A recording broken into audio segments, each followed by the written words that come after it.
And now, let's join ace broadcaster Mamode Akugha as he takes us inside the Niger Delta. Hello out there and welcome to the program. It's Inside the Niger Delta, the authentic voice of Nigeria's oil-rich region. I'm your regular host, Mamode Akugha. We kickstart today's package with a special report on a brewing crisis over the installation of the next Olau of Warri, following the demise recently of the supreme ruler of the Shekiri people of Delta State, His Royal Majesty OGIAME IKENWOLI'S.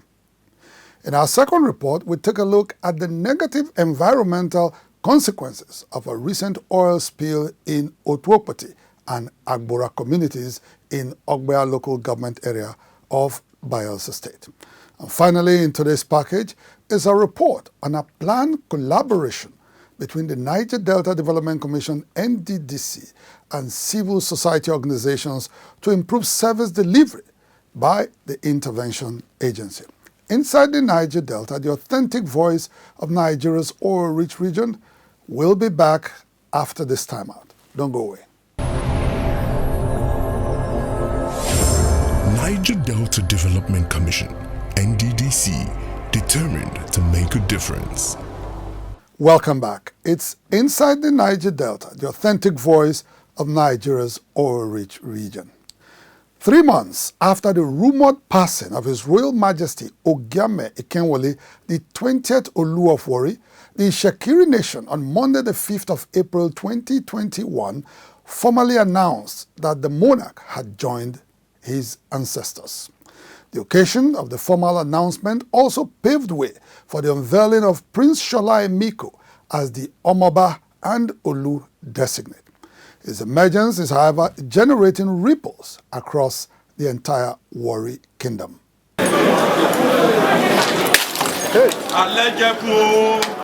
With the breaking of 3 earthen pots, followed by 20 cannon shots, the Iyashere of Warri Kingdom, Chief Johnson Amashionrelege, formally announced the passing of His Royal Majesty OGIAME IKENWOLI'S, the 20th Olau of Warri, who joined his ancestors in December last year.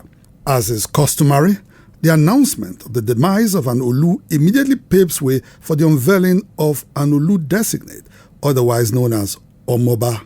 Prince Shola Emiko was presented to the Shekiri Assembly as Olau designate. He would later be installed as the 21st Olau of Warri Kingdom. Before this formal unveiling of the Olau designate, a lot of scheming took place as several groups were pushing and lobbying for their preferred candidate. The only ruling house in Warri Kingdom, Guinea 1, which is saddled with the responsibility of providing a candidate, met, deliberated, and chose Prince Shola Emiko, after which they duly wrote to the 5-member Olau Advisory Council, chaired by the Ologboshere of Warri, Chief Ayiri Emami. Upon receipt of the letter, Chief Ayiri, who felt the ruling house did not follow the provisions of a 1979 edict stipulating the requirement and processes for the selection of an Olau, tore the letter into shreds, enveloped it, and returned it to the Guinea 1 ruling house. I condemn it in totality. It was not matured of his position. It does not mature of any civilized and educated person to do that. It is wrong. Led by Chief Ima Okotiebo, the Olori Ebi and current regent of Warri Kingdom, the Guinea 1 ruling house felt insulted by Chief Ayiri's action and subsequently wielded the big stick. What followed was Chief Ayiri's suspension as the Ologboshere of Warri Kingdom. Chief Ayiri Emami, having exhibited actions and tendencies unbecoming of the position he occupies, and having proven himself unworthy of the Ologboshere stool, is hereby suspended from the Warri Kingdom. When Inside the Niger Delta called Chief Ayiri for an interview to get his reaction on these issues, he declined comment, saying he is in consultation and will address a press conference very soon. However, one of the kingmakers, Chief Isaac Jemide, the Oshodin of Warri Kingdom, describes the suspension of Chief Ayiri as ultra-vires and of no effect whatsoever. In Latin, in law, it said, nemo dat qui non habet. You cannot give what you do not have. You cannot take what you did not give. The person who made the Ologbo share was an Olu.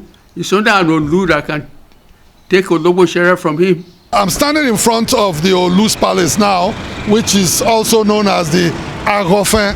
And right now, you can see the red and black cloth, which of course signifies mourning. I'm going to go in now and try to locate the chiefs and try to determine what the situation is with all the stories we have heard about the selection process being right or being wrong.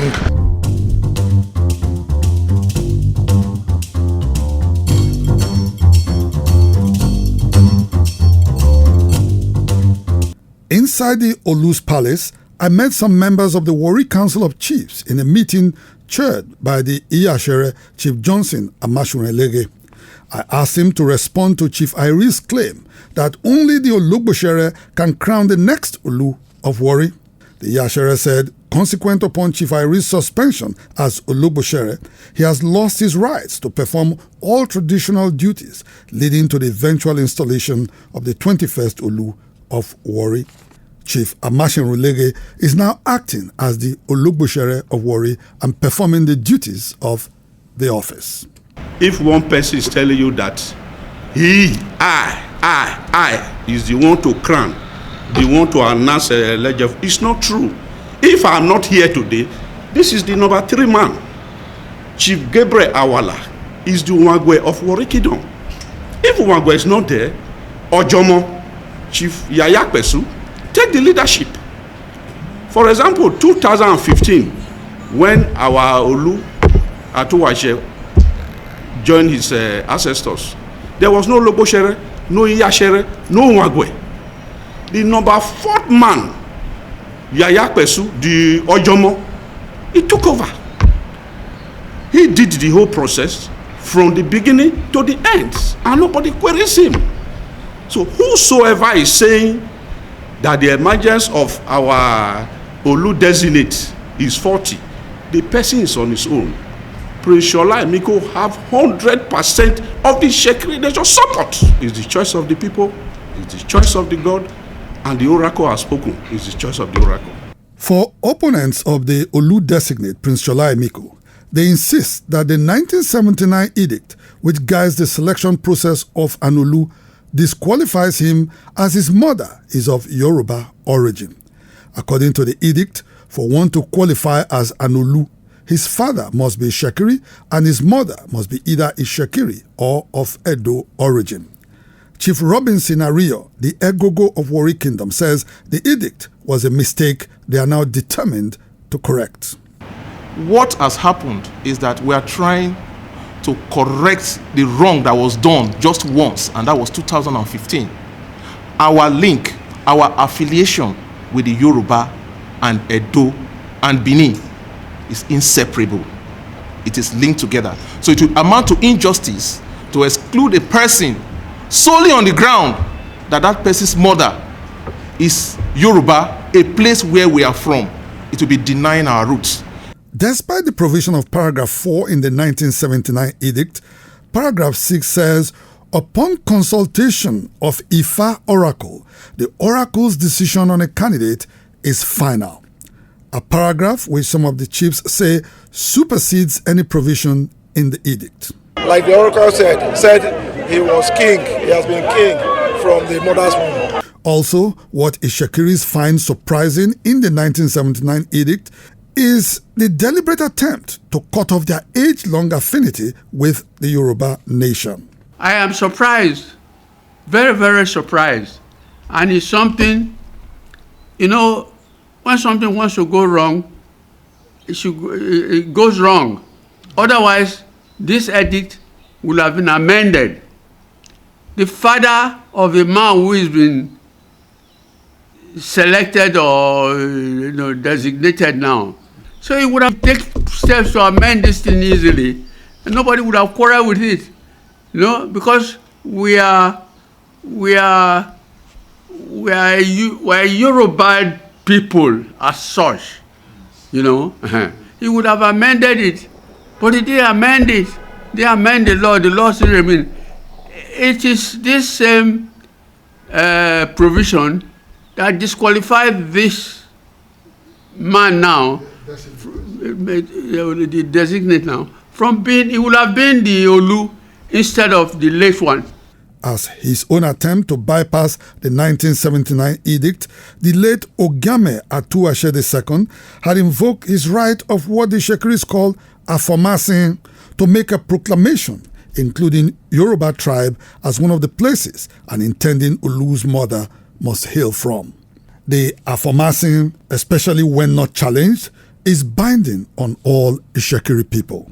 As if to reinforce his cultural affinity with the Ishekiris, two Yoruba traditional rulers who represented the Oni of Ife traveled to Ode Ishekiri, traditional headquarters of the Ishekiri nation, to be part of the unveiling of Prince Shola Emiko as Olu designate. I'm so happy today that I witnessed what the chiefs of Ishekiri Kingdom did by electing a new Oba-elect in person of Prince Shola Emiko.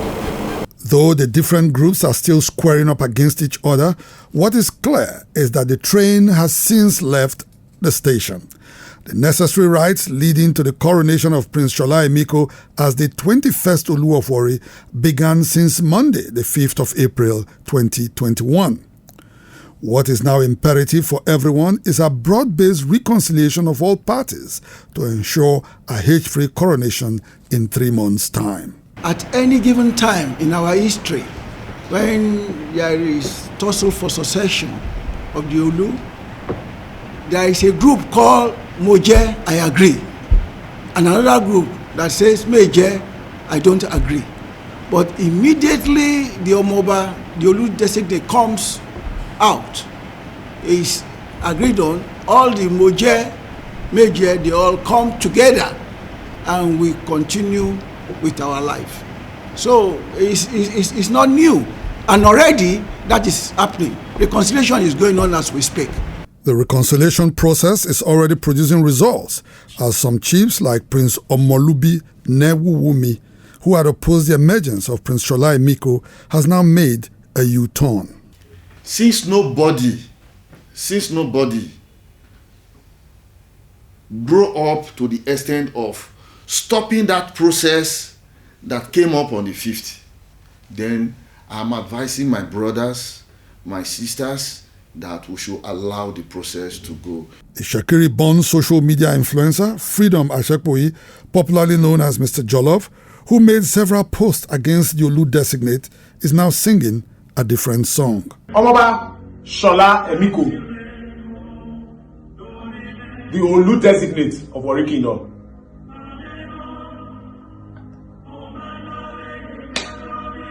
Now push me.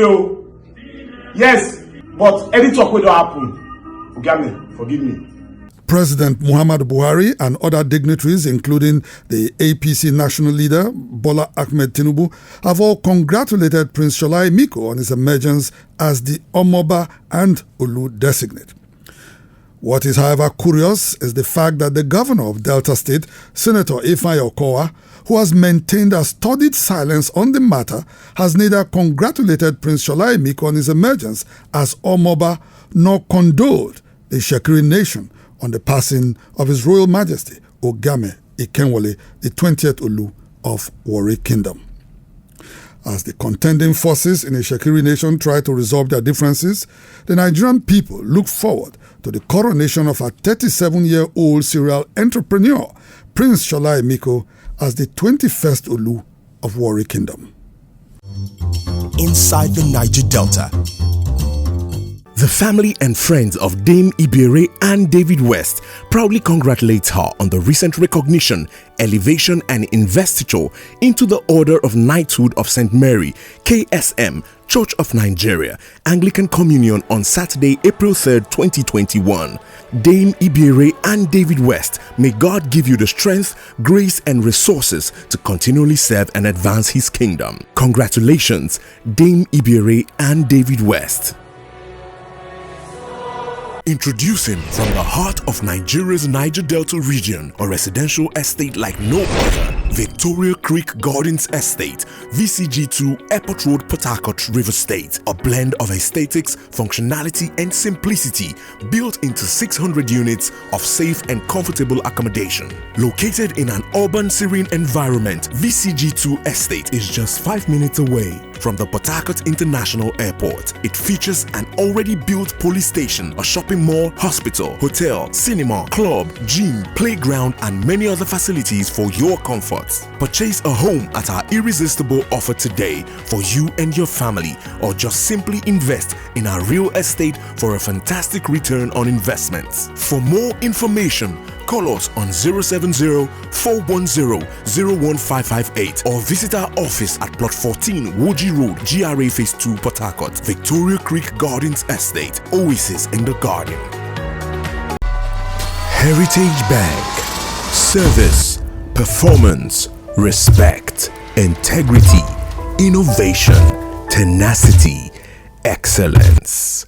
Heritage Bank, your timeless wealth partner.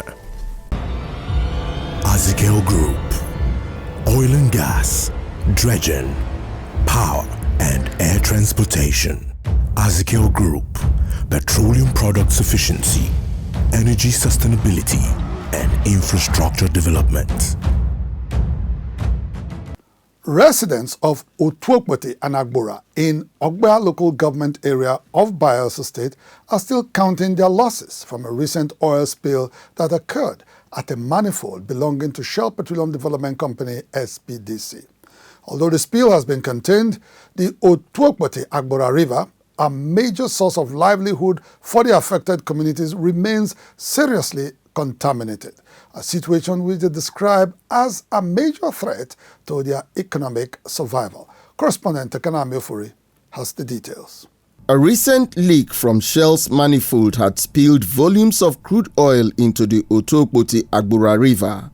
The magnitude of the oil spillage, which is unprecedented in recent times, left the communities confounded as they made frantic efforts to scoop crude oil from the river. We've gone to the source where it's coming from, the pipeline. What we saw there was that from the manifold, there is a spillage from there, so we went there. The manifold is under Shell. Over the years, the affected communities have depended on the Otuokbote Agbora River for their fishing and farming activities. With the recent development, however, they fear that their common livelihood has been eroded. This is where they float, so even our water safe, it don't spoil. Both our fishes, then go die finish. The crops when I even plant for there, many, then go die. So food goes scarce, fish goes scarce. When I go inside my farm, before I go, no, I don't see oil everywhere. All my rice farm, where I just harvest them with my cassava, yam, everything, no kura, where I just go plant, I never reach anywhere. Don't go spoil and finish. All the fishing pot where I put, it don't finish. Waiting be this now. Waiting on I go to me. Worried about this situation, the distraught communities have called on the Bayelsa state government to intervene in their plight. With all this Shell operating in this community, there are no basic amenities. The Shell failed to provide the source of what they are getting the resources from. So I'm not happy. I'm calling on the government to come to the aid of Otuokbote and Ogba Ward 2. Day after day, millions of barrels are taken away from us. The only source of water to our people, we can't drink water anymore. We can't bathe anymore. This water is fresh water, not. It is not salt water. It is embarrassing. It's shameful. Because here in this community, there isn't a single potable water, either provided by government or by the multinational companies. There isn't a functional health center. And look at the people. You saw the kids and the women bathing water with flowing crude. And so the cancer is here. I said Shell has unleashed deaths on our people. Speaking through its media relations manager, Bamidele Odugbeson, Shell has confirmed the leak from its facility, which he said was reported by a community surveillance vendor of its joint venture pipeline along the River Non. While it is yet to disclose the actual cause of the incident, there are speculations that the leak might have occurred as a result of the company's obsolete facility. Their pipes were laid well over 50 years ago, and those pipes are under the ground. They have not been changed. No new technology has been added, and they are bursting and deflating like balloons, causing pollution everywhere in the Niger Delta and denying the people the rights to their environments, destroying their sources of livelihoods, and making lives difficult for them. I have been advocating for real-time contingency response to oil spill in the Niger Delta, and one of the ways we can improve our contingency response in order to reduce the impact of environmental pollution arising from oil spill is by engaging state-of-the-art technology like automatic leak detection technology. In recent years, several incidents of oil spillages in the Niger Delta have been linked to Shell. Only recently, in the month of January this year, a Dutch court in a landmark judgment found Shell guilty of destroying farmlands belonging to 4 farmers in the Niger Delta and ordered the energy giant to pay an undisclosed sum as compensation. The court also ordered Shell to install leak detection equipment in its facilities. With the recent oil spillages affecting 2 Ogbea communities in Bayelsa State, it is obvious that Shell is yet to comply with the directive and may have to face more litigations in the days ahead. Inside the Niger Delta. The Niger Delta Development Commission, NDDC, is seeking the partnership and support of civil society organizations operating in the Niger Delta to improve on its service delivery as an intervention agency. Speaking at a one-day stakeholder engagement with civil society organizations recently in Port Harcourt, the interim administrator of the NDDC, Akugha, noted that their involvement in NDDC operations will enhance the Commission's performance and enthrone transparency in the system as contemplated in the ongoing forensic audit of the intervention agency. Correspondent Lovely Ofigo has more. At the instance of the NDDC, civil society groups operating across 9 states of the Niger Delta converged recently in Port Harcourt to take a critical look at the region's underdevelopment trajectory and prefer suggestions on how to strengthen the NDDC to function better in its mandate to develop the Niger Delta. At the interactive session, participants came to the conclusion that in spite of efforts made to tackle the challenge of underdevelopment through the creation of several development agencies, the Niger Delta still has the highest indicators of poverty and underdevelopment in Nigeria. While the average life expectancy in Nigeria is 53 years old, in the Niger Delta it averages around 40, 45. While 67% of Nigerians are thought to be living below the poverty line. In the Niger Delta, 88% of rural dwellers are considered extremely poor. So indicators for the Niger Delta are even worse than they are in other parts of the country. The NDDC was established through an Act of Parliament in 2000 to promote rapid development and reduce tension in the region. However, civil society groups observed that the Commission had failed to deliver on its mandate due largely to poor implementation of projects since its inception in 2001. There should be an independent project monitoring committee to monitor the projects approved by the NDDC. This is very, very important. 2, there should be accountability. Where there is no accountability, corruption will thrive. At the meeting, the attention of the NDDC was also drawn to the absence of a proper framework to ensure environmental protection and sustainability in the Niger Delta. We have to admit that that is one sector that our Commission has not really paid proper attention. Otherwise, we would not be swimming in the kind of oil pollution that we see every day from one state to the other in the region. In his response, Interim Administrator of the NDDC, Akugha, noted that it was to address many years of corruption in the system that President Muhammadu Buhari ordered a forensic audit of its activities in October 2019. He lauded Mr. President's decision as erring contractors were beginning to mobilize the site for fear of prosecution. Akugha further observed that the forensic audit was instituted to change the processes of the NDDC and reposition it to begin to live up to the people's expectations in the Niger Delta. The intent of the forensic audit was not to withhold anybody. It was to ensure that we have value for our money. So if a contractor has been given money in the past and he is back to site, he has completed the project for which money was disbursed, of course we have no business with him any longer. That obligation would have been fulfilled. We are also doing a process re-engineering in the system that would help stabilize things, that would help streamline things. We want to leave you with a better NDDC. Mr. Akugha is optimistic that through closer collaborations with civil society groups, state governments and communities, the NDDC would be empowered to embrace a paradigm shift in the development of the Niger Delta region. Inside the Niger Delta. And with that report, we draw the curtain on the program. Inside the Niger Delta, the authentic voice of Nigeria's oil-rich region, will be back same time, same station next week. Until then, you can follow us on our social media handles showing right now on your screen. Until next week, I am Mamode Akugha, thanking you for staying with us. Bye for now.